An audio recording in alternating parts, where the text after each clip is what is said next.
Paul Snider menginginkan kejayaan, kemewahan, ketenaran, dan kekayaan, dan dia akan melakukan apa saja untuk mendapatkannya.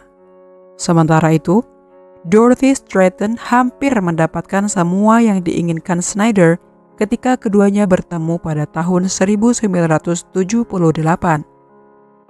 Dia cantik, fotogenik, dan segera menarik perhatian Hugh Hefner sebagai model playboy superstar berikutnya. Snider harus memilikinya dan keduanya segera menikah. Namun, hubungan Paul Snider dan Dorothy Stratton ditakdirkan untuk menjadi lebih dari sekedar perselingkuhan dan pada akhirnya menjadi hubungan yang mematikan.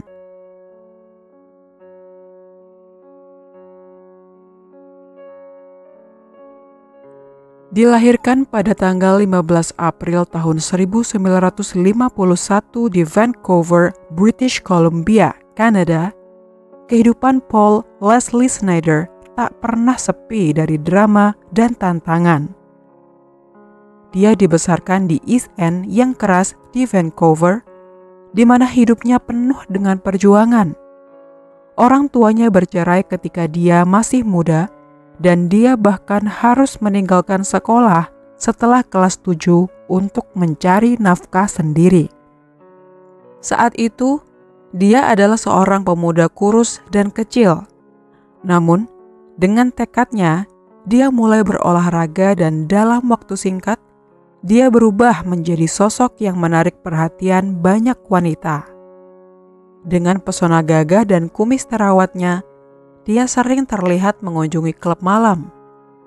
Kalung bintang Daud berhiaskan permata yang dipakainya memberinya julukan Germo Yahudi. Meskipun memiliki pekerjaan resmi sebagai promotor pameran mobil di pameran National Pacific, Paul Snider merasa ada sesuatu yang kurang dalam hidupnya.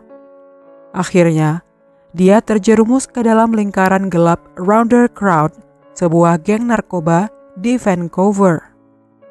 Anehnya, meskipun terlibat dalam dunia narkoba, dia sebenarnya membenci narkoba. Seorang rekannya dalam geng tersebut berkata, dia tidak pernah mencicipi narkoba, tidak ada yang percaya padanya, dan dia sangat takut dengan narkoba.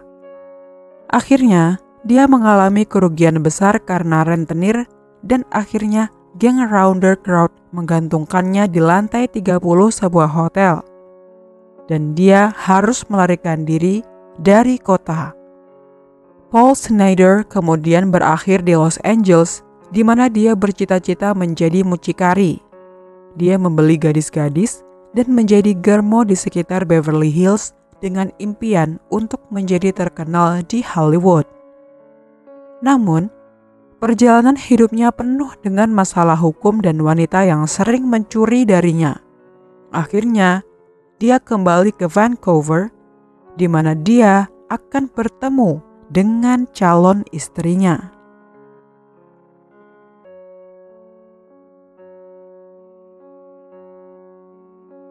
Di tahun 1978, saat Paul Snider dengan seorang temannya berkunjung ke Dairy Queen di Vancouver Timur, Kanada, di balik meja kasir ada Dorothy Hawk Stratton, seorang gadis remaja yang bekerja dengan penuh semangat sebagai penyaji es krim. Dia memang benar-benar cantik, tinggi, langsing, berambut pirang, dan parasnya memesona. Bahkan, dia sering merasa bangga dengan pesonanya, meski dia seorang gadis pemalu yang sedang berusaha untuk keluar dari cangkangnya. Meskipun Dorothy begitu cantik, kisah cintanya saat itu sangat terbatas. Ia hanya pernah menjalin hubungan dengan satu orang di usianya yang baru menginjak 18 tahun. Paul Snider melihat potensi besar dalam Dorothy, dan temannya menggambarkan reaksinya dengan kata-kata, "Gadis itu bisa menghasilkan banyak uang." Dan benar saja, itu menjadi kenyataan dengan cepat. Dorothy Hawk Stratton lahir pada tanggal 28 Februari tahun 1960 dan memiliki bakat untuk berbaur dengan berbagai jenis orang. Sebagai seorang remaja, dia memutuskan untuk bekerja di Dairy Queen untuk membantu ibunya yang juga bekerja di kantin sekolah. Dia memiliki masa lalu yang sulit, mirip dengan Snyder, di mana ayahnya meninggalkan keluarganya saat dia masih kecil dan mereka sering mengalami kesulitan finansial. Selama 4 tahun, dia setia bekerja di sana. Dorothy melihat sisi kuat dalam diri Paul Snyder, yang ternyata 9 tahun lebih tua darinya ketika mereka bertemu. Snyder berhasil memikatnya dengan sebuah cincin batu topaz dan berlian yang indah. Kemudian, dia terpesona oleh makan malam mewah ala rumahan dengan anggur berkualitas di apartemen mewah Snyder yang memiliki jendela atap yang memukau. Pada tahun 1978, majalah Playboy mengadakan kontes Great Playmate Hunt yang legendaris. Mereka ingin mencari wajah baru yang akan menghiasi halaman tengah edisi ulang tahun ke-25 mereka tahun berikutnya. Inilah saatnya Paul Snyder masuk ke dalam cerita. Dengan penuh keyakinan, dia mendekati Dorothy Stratton yang saat itu masih berusia 18 tahun dengan tawaran yang tak biasa menjadi model telanjang untuk majalah tersebut. Ketika pertama kali Paul mencoba membujuk Dorothy, dia menemui tantangan besar. Dorothy bukan tipe orang yang mau dengan mudah melepas pakaiannya untuk orang yang tidak dikenal. Jadi, butuh waktu sekitar 2 minggu untuk meyakinkannya. Snyder memiliki pengalaman dalam dunia ini, dan dia pernah mencoba mengubah banyak wanita sebelumnya untuk majalah Playboy, tapi tak ada yang seberhasil Dorothy. Setelah pemotretan percobaan yang dilakukan oleh seorang fotografer profesional, majalah tersebut langsung tertarik. Mereka mengatur agar Dorothy terbang ke Los Angeles pada bulan Agustus tahun 1978 untuk pemotretan pertamanya di kota yang terkenal dengan kilau gemerlap Hollywoodnya. Ketika Dorothy tiba di kantor Playboy, dia ditemui oleh Marilyn Grabowski yang menjelaskan bahwa mereka memahami betul bila Dorothy adalah sosok yang pemalu dan membutuhkan perawatan khusus. Jadi, mereka berencana untuk melakukan beberapa pemotretan percobaan, mengembalikannya, dan kemudian memberitahukan apakah dia akan diterima sebagai playmate atau tidak. Setahun setelah ia diterima, tepatnya di bulan Agustus tahun 1979, Dorothy Stratton dinobatkan menjadi Playboy Playmate of the Month. Seketika, organisasi Playboy pun mengubah nama belakang menjadi Stratton dan memantau setiap detail dalam hidupnya. Mereka tak hanya peduli dengan wajah cantiknya, tapi juga hal-hal sepele seperti jerawat, rutinitas olahraganya, menu makanannya, dan bahkan tempat tinggalnya. Setelah itu, langkah Dorothy menuju ketenaran tidak terbendung lagi. Ia meraih peran dalam berbagai film dan acara televisi, menarik perhatian agensi produksi dan bakat, dan di balik layar, Paul Snyder selalu berusaha untuk mendapatkan keuntungan dari setiap kesempatan ini, tak peduli bagaimana caranya.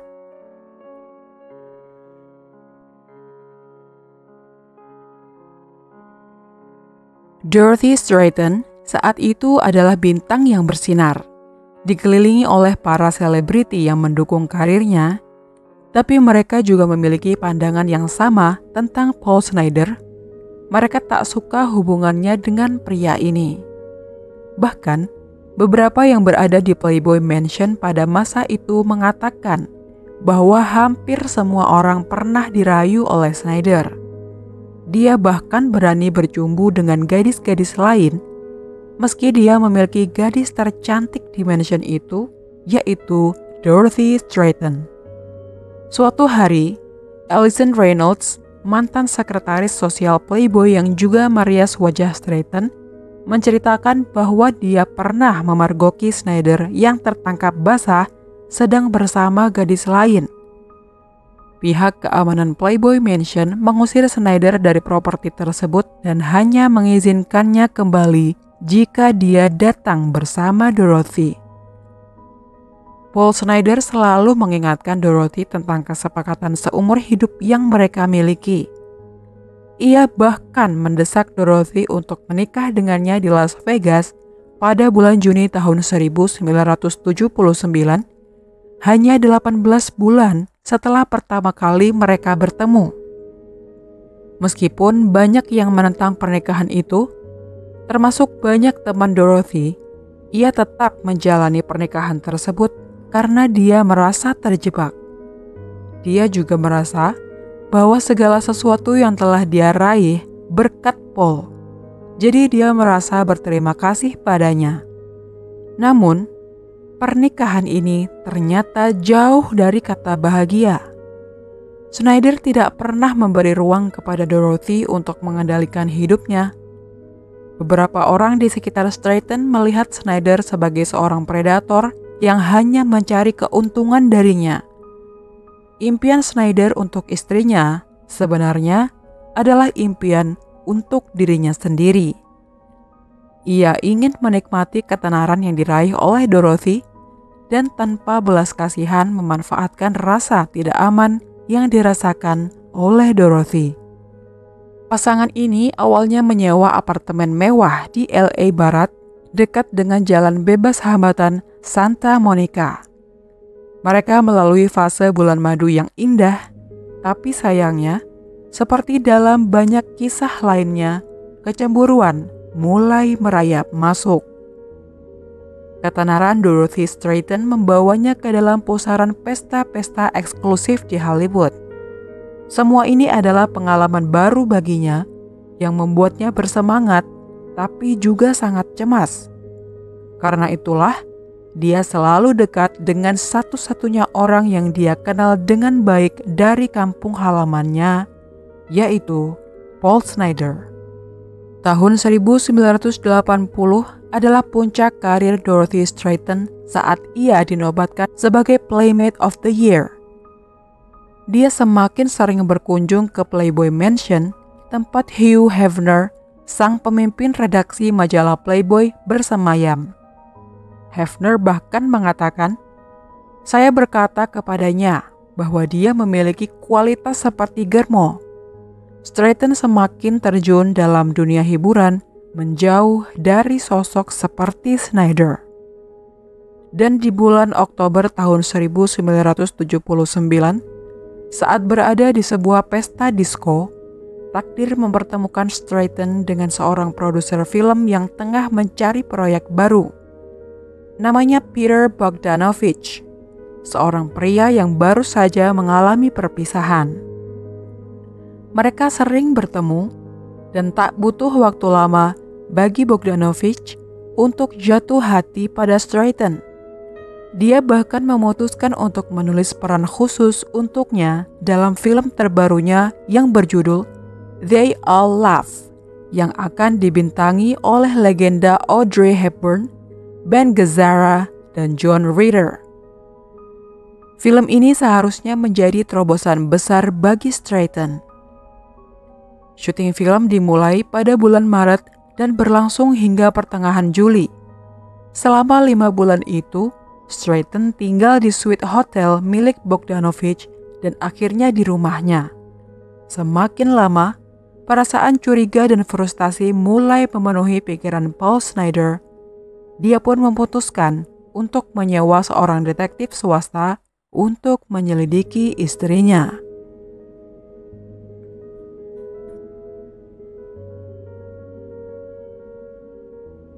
Dorothy Stratton, meskipun sudah jatuh cinta pada sutradaranya, merasa sangat bersalah karena meninggalkan Paul Snyder dalam kesulitan. Meskipun Snyder sering membuatnya merasa tak nyaman, Stratton tetap setia merawatnya. Dia berkomitmen untuk memberikan dukungan finansial tanpa menyadari bahwa ini akan menjadi awal dari kehancurannya. Bahkan, Hugh Hefner yang menganggap dirinya sebagai figur ayah bagi Dorothy Stratton juga tidak menyukai Snyder. Dia berharap agar bintang muda ini meninggalkan Snyder.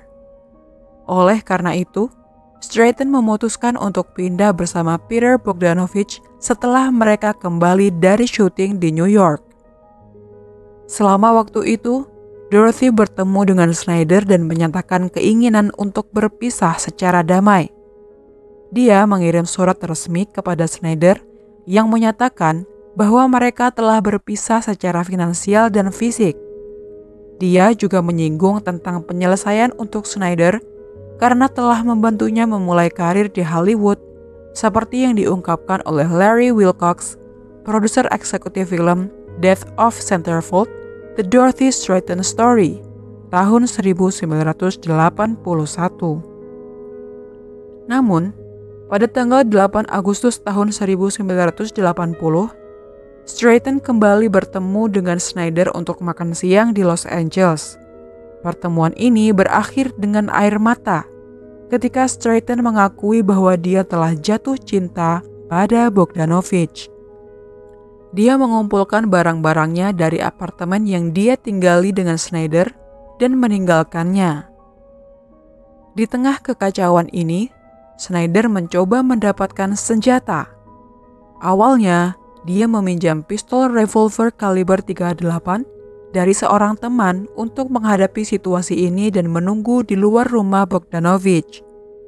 Tapi, dalam perkembangan yang tak terduga, temannya meminta senjatanya dikembalikan.